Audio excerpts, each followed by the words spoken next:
This week is Parshas Beshalach, and we are at the absolute climax of the Exodus. It's a packed Parsha with lots of action. The Jewish people are fleeing from Pharaoh. They're fleeing from Egypt. Egypt wants to evict them and get rid of them so fast because of the death of the firstborn. Everyone's dying. Get out of here quickly. And the Parsha begins. The Jewish people are taking a circuitous route to avoid some of the potential dangers that they may encounter. And they eventually find themselves at the edge of the water. Now, Pharaoh has a change of heart, and he decides to rally and rile his people to go chase the Jews. Of course, this is going to be a grave blunder because of what's going to happen. And there's a dramatic standoff where the Jewish people are surrounded by all sides by danger, and their backs are to the sea. And in a dramatic episode, the Jewish people, Moshe starts praying. God says, don't pray, just walk into the water. They walk into the water and the sea splits. It splits for them. They're able to walk in dry land, whereas for the Egyptians, the water crashes down upon them and destroys them. And as a result of this amazing, miraculous episode, the Jewish people erupt in spontaneous song, and there's a very lengthy song that they're singing, thanking God for all the miracles and all the saving that he did for them. Afterwards, the Parsha takes a very sharp turn because they leave this momentous, inspiring event and they travel for 3 days and they don't find any water. And that, in fact, happens twice in the Parsha where the Jewish people are stuck without the basic necessities that we all need. They're stuck without water twice and without food once. And of course, they start to complain. 3 days without water, who wouldn't? And they finally end up in a city called Marah. Marah actually means bitter, and that's why the Torah says the reason why it's called Marah is because the water there is bitter and you can't drink it. And people complain, what should we do? We're all going to die. Moshe prays, and God shows him a stick, throws it into the water's sweetened, and everyone has enough to drink. And then that section ends with a very interesting verse. The verse states, this is chapter 15, verse 26. Moshe tells the Jewish people, if you hearken diligently to the voice of Hashem your God, and do what is just in his eyes, and give ear, listen, to his commandments, and observe all his decrees, then any of the diseases that I placed in Egypt, I will not bring upon you, for I am Hashem, your healer. So there's an interesting juxtaposition here. The people are told, and this is, like we said last week, this is the time in their history where the Jewish people are going to be given a large amount of mitzvos. Mitzvos are going to begin now to be conveyed to the Jewish people in great quantities. And here, Moshe tells the Jewish people, all you need to do is listen, observe, heed, hearken, give ear to the commandments and to the decrees of God. Everything bad that happened to Egypt won't happen to you because God is the healer. So the question is, obviously, what is the connection between the idea of observing the mitzvos have to do with God being a healer? How did these points connect? How does the fact that the Jewish people do mitzvos, how does that result in God healing them? So Rashi says that when it says that God is the healer, what this is telling us is that mitzvos, the Torah and mitzvos that the Almighty are commanding us, are similar to the doctor's instructions to the patient. It's just like a physician would tell a patient, don't eat these things, don't eat that things, it may cause you to become sick. Or if you are already sick, have these prescriptions and these medications. So too, the Almighty is giving us mitzvos because they heal us. And thus, the root cause of illness and all that happened in Egypt was a result of the people being spiritually ill. And therefore, the Almighty is telling you, I'm your healer, I'm your doctor, I'm your physician, and I will give you the mitzvos which equate to being medication, remedies for the illness. And therefore, if you abide by my instructions, you'll be healthy. This is an interesting idea because, like we said, we're now being introduced to mitzvos in general. And a lot of people struggle with the idea of mitzvos. Well, why does somebody tell me to do this? Why did he tell me to do that? There's so many instructions. It's so overwhelming. There's so many details. Why does God really care what I eat or what I do on Shabbos? That's a common question that people have. And here, it's an interesting answer. We're told that the reason why we do mitzvos is because God is a physician, and this is what the doctor orders. The doctor orders that we do these things, these practices, these activities to be healthy.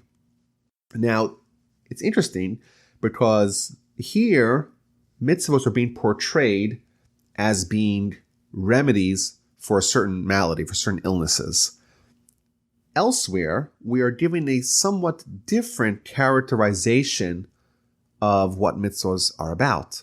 In many sources, and it's hinted to in the Talmud actually compares the human as a model of mitzvos.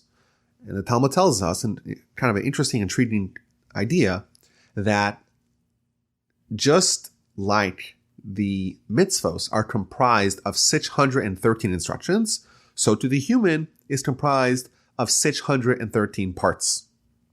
And the other commentaries explain what this actually means is that there is a corresponding limb or organ or sinew within every person to each mitzvah. Theoretically, you could list all the mitzvos, 1 to 613, and you could have a parallel list of all the parts of a person, 1 to 613, and maybe we don't know exactly which one corresponds to which, but there's a mitzvah, one mitzvah corresponding to each different part of a person.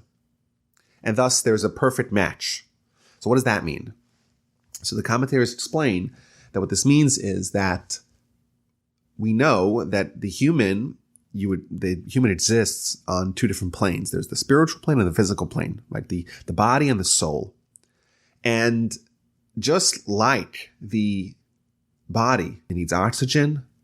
If someone is frostbitten, or if someone has their circulation is cut off, that particular organ that doesn't have the blood, doesn't have the oxygen, will die. And of course, we need food and we need sleep. There's a lot of things that we need to do to maintain just the health of our body. Similarly, our soul also exists in that way. It also needs to be fed. It needs to be tended to. It needs to be nourished. It needs sustenance to continue existing. Now, unlike the body, which needs physical sustenance, the soul needs spiritual sustenance. And thus the commentaries explain that each mitzvah, it's the equivalent of food for the soul. That just like the body needs food and needs sustenance, so too the soul also needs food and needs sustenance. And each mitzvah, it's a spiritual act, and God is telling us, I'm going to feed your soul by giving you the exact recipes of what the soul needs to eat. The body needs food, the soul needs mitzvos. Well, what kind of mitzvos does the soul need? Says the Almighty, I'll give you 613 instructions. Each one of these activities or thoughts or behaviors is the equivalent of a spiritual meal for a given part of a person. And thus, you do them all, you'll be fully sustained in a spiritual sense. So it's interesting. We have these two, it seems like they're competing theories as to the role that mitzvos play within a person. On one hand, we're told that mitzvos are food. On the other hand, we're told that mitzvos, well, they're medicine. And I think there's somewhat of a conflict here because if Torah and mitzvos are medicine, that implies that we're ill. Whereas food, well, everyone needs food. So which one are mitzvos? Are mitzvos there to remedy someone who is unwell, or are mitzvos there to feed someone who is well? I think there's an important answer here that really reveals the role of mitzvos in general and the status of a human and how a human is affected by mitzvos. And a little bit of an introduction. The primary conflict that exists in our lives is how are we going to live and identify? Like we said earlier, we have a body, we have a soul. The choice and the tension that exists is between these two competing identities. A soul behaves one way, a body behaves a different way. How we choose to behave, that determines which one of our competing identities we're going to choose, we're going to lean towards, we're going to identify with. And ideally, which part of us is lasting? We know that the body actually regenerates itself. And thus, with the exception of some cells, all of the cells in your body are being constantly replaced and updated. So how could we say that we are a body when the body itself is constantly changing? Whereas the soul doesn't change. And we know the body has a given fixed shelf life. Maybe you'll live to 100 or 115 or 150, but the body always dies. That's inevitable. Even Beshalach, Methuselah, Adam, they lived to hundreds and hundreds of years. So what? They're still dead. But that's the destiny of all bodies. Whereas the soul lives forever. The soul is eternal. And thus, the conflict that we have in our lives, the primary conflict, according to Jewish philosophy, is which one of these two competing identities are we going to choose? Are we going to choose the lasting, eternal one, what we really are, or the fleeting, ephemeral one, the body? Now, by design, by default, we are oriented to favor the body over the soul. We identify, the body resonates. We sense the needs of the body. We don't sense the needs of the soul. You could live and not feel anything without doing any mitzvos, without studying Torah. Whereas if you don't eat for 12 hours, your stomach starts to grumble. That demonstrates the difference and the pole position that our body has over our soul. We sense the needs of the body. We don't sense the needs of the soul. And that is essentially an illness. Just like if you have a patient who's sick and they're refusing to eat because they don't have an appetite. That indeed is a symptom of a certain underlying illness. So we're ill because we don't want to feed our soul. I.e., we identify as a body, we don't think that the needs of the soul are real, and therefore we don't tend to them. And thus, mitzvos are both food and medicine for our soul. How does that work? Medicine is given to a sick patient, someone who's ill. We're ill because we don't recognize that we need the mitzvos. But what happens when someone is given medicine? Well, they get better, and they start to feel better, and their illness goes away. Thus, we're told here is that mitzvos are like medicine because we are ill by default, and thus we don't want to eat. However, when we are force-fed mitzvos, what mitzvos actually do is they empower and awaken and enliven and give nourishment to the soul. And that infuses life into our soul. And it's food for the soul, but it's also medicine for the soul, because you give it food and you give it medicine, and slowly but surely it starts to regain its appetite. And thus the first mitzvah that you do, well, maybe that you have to force feed. Whereas the second mitzvah, well, as a result of the first mitzvah, your soul is a little bit healthier now. And therefore it's a little bit more alive within you. And as a result, you're going to feel a little bit more natural in doing the second mitzvah. And then mitzvahs are going to transition into being food, i.e. you're going to recognize that it's food because you're going to become naturally desirous of it. So there's a very deep insights here in our Parsha and in the way it presents mitzvos. And I want to just end with a teaching from the Rabbeinu Yonah in the commentary on Pirkei Avos, which really captures this idea. Pirkei Avos, Chapters of the Fathers, in chapter 4, verse 2, we read about a puzzling property of mitzvos. It says, Ben Azai says, run towards a minor mitzvah as you would to a stringent mitzvah, and flee from sin. It's encouraging us to not just say, you know what, I'll do the important mitzvos. I'll go to Yom Kippur. I'll do Shabbos. But everything else, the more minor mitzvahs, not a big deal.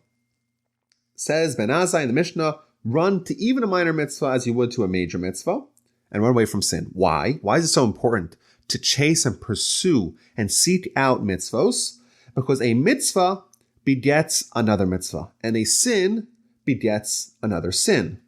For the reward of a mitzvah is another mitzvah, and the reward of a sin is another sin. So what this Mishnah is telling us is that you do one mitzvah, you get another mitzvah. But it's interesting that it says it in two different ways. It says that a mitzvah begets another mitzvah, and it also says that the reward of one mitzvah is another mitzvah, which both of them seem to imply the same kind of structure. You do one mitzvah, you get the other one. But why does it need to say it twice? It seems like it's redundant. So Rabbeinu Yonah, in his commentary, he explains that really this happens in two different ways. A mitzvah leading to another mitzvah happens in a natural and a supernatural way. So the supernatural way is that if someone does one mitzvah, the Almighty says, you know what? I'm going to enable them to do another mitzvah. That's something that comes from the heavens. So it's a miracle. The Almighty says, okay, you did something good. I'm going to reward you with an opportunity to do another mitzvah because you chose this path. But then he says, interestingly, there's another way that mitzvos lead to other mitzvos. It's not supernatural at all.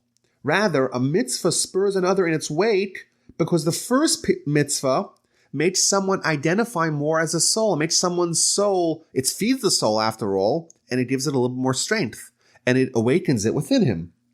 And thus, the second mitzvah is actually easier than the first mitzvah because now someone is naturally going to be inclined to choose the second mitzvah because of the transformation that happened to him with the medicine, with the medicinal quality of the first mitzvah. I think it's just an important insight.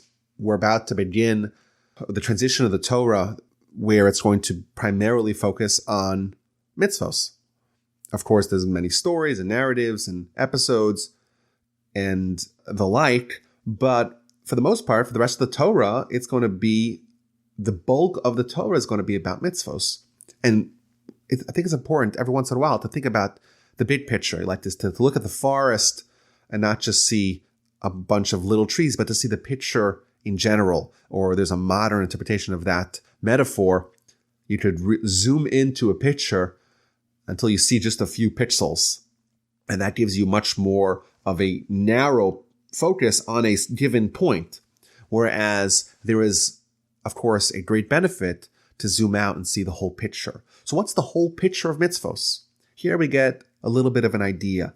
Mitzvos relate to the soul, which is why many of them don't exactly resonate within us by default because we don't identify as a soul. But the way it operates is both as food to feed the soul, but also as medicine to heal the person and make them change and begin to shift their identity to that of their soul. Very important idea for this week's Parsha. And I'm glad you listened. Thank you so much. As always, you could email me, rabbiwolbe@gmail.com, for any comments, any questions. Don't hesitate to do that. I respond to every email that I get. And as well, check out all the other podcasts that I have on Jewish history, on Jewish philosophy, on Torah 101, the brand new one, Eternal Ethics on Pirkei Avos. I hope you enjoy. I'll see you next week. All the best.